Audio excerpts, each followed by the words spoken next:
Bisan kung sirado ang mga samang, kapolisan sa dakbayan sa Talisay nakadakop og 80 ka mga tawo sa gihimo nga synchronized enhanced managing police operations sa Talisay City Police ni atong weekend. Samtang mga misa padayong gihimo sud sa mga sementeryo. Ang report ni Femery Dumabo.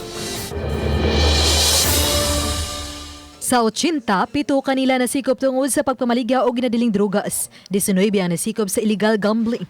O 56 ang nasikop gumikan sa kalapasan sa trapiko o health protocols.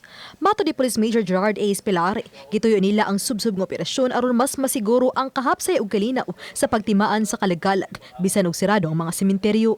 Is to ensure that the Undas or the Kalag-Kalag 2020 will be peaceful by sending a strong message to the community that if they are going to violate the law, they will be arrested. Lakip sa mga gipangsikop kadtong wala ni sunod sa mando sa IATF alang sa pagsulob og face mask og social distancing sa gawas. We will really file charges.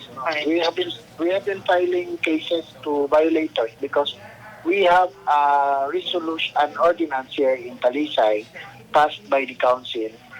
Kining walay mask, violators of social distancing. Kay sirado, hawan ang gawas sa sementeryo gikan sa mga mamaligya ay og kandila ug bulak.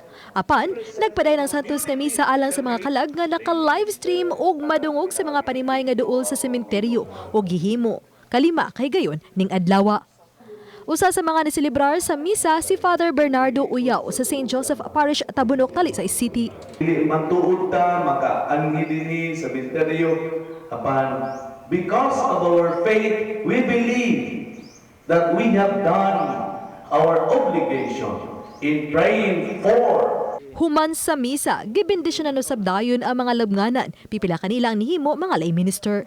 Samtang bisan kun kutubra sa Nobyembre 4 ang pagsirado sa mga sementeryo, mato di pilari nga posibleng ipakatab gihapon ng mga pulis sa 5 ka mga samang sa Talisay City hangtod karong weekend. Gipanlagtawan sa kapolisan nga posibleng mudag sa ang katong wala pa kaduog kapanagot ni ining sementeryo sa wa pa kini sirad hinungdan nga ilag yung strikto ipatuman nga 30% gihapon sa mga manuaway ang aning adin hisod sa sementeryo atol niya sa pagbukas ug balik ning mga samang.